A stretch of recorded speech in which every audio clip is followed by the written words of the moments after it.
Hello fellow students in Dr. Hurst. My name is Sarah. This is going to be my first video response for our anthropology class. I'd like to start off with a cricket joke.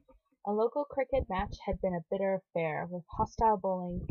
Several injuries were sustained, and after the game one of the batsmen was seen pacing up and down the pitch. "Ah, I see you are reliving the battle," said the groundsman. "No," said the player. "I'm looking for my teeth." Oh wait, wrong crickets. Let's move on.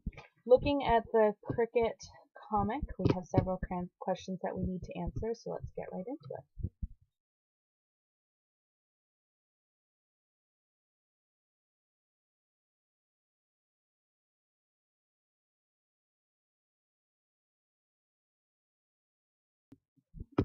Fitness is an organism's ability to survive long enough to produce offspring and pass its genes on to the next generation.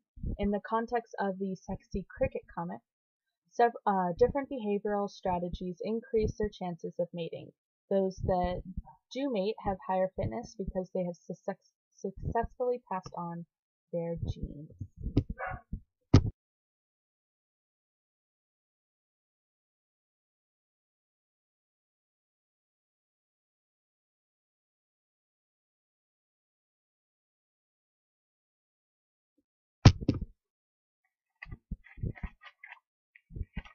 In the context of the comic, calling is both good and a bad behavior. It is selectively good because it allows more male crickets to attract a mate.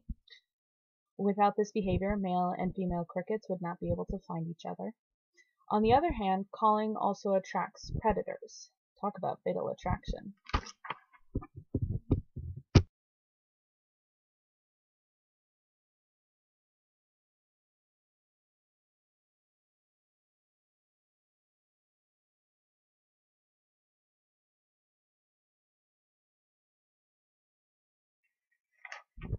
According to this comic, there is selection against the callers because they attract predators. There is selection against the sneakers that are not as tough as the callers because they may not live long enough to have the chance to mate at all. And there's selection for the sneakiness trait because it allows the crickets to obtain a mate without the risk of attracting unwanted attention.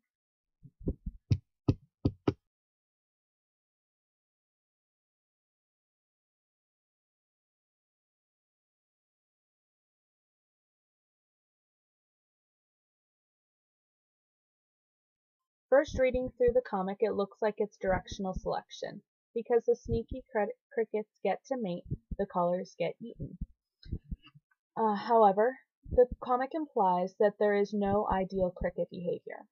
Without the callers, the sneakers would never mate, and not all of the callers will necessarily get eaten. In that case, it could be disruptive selection. Both the sneakiest of the sneakers and the toughest of the callers get to reproduce.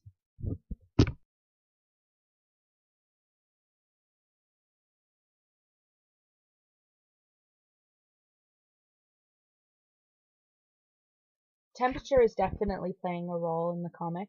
The warmer it is, the more frequent the cricket's calls are going to be.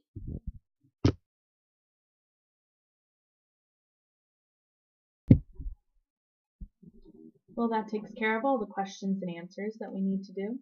Making this video isn't nearly as rough as I thought it was going to be, though I'm glad we don't need to do one every week. Till next time, this is Sarah, signing off.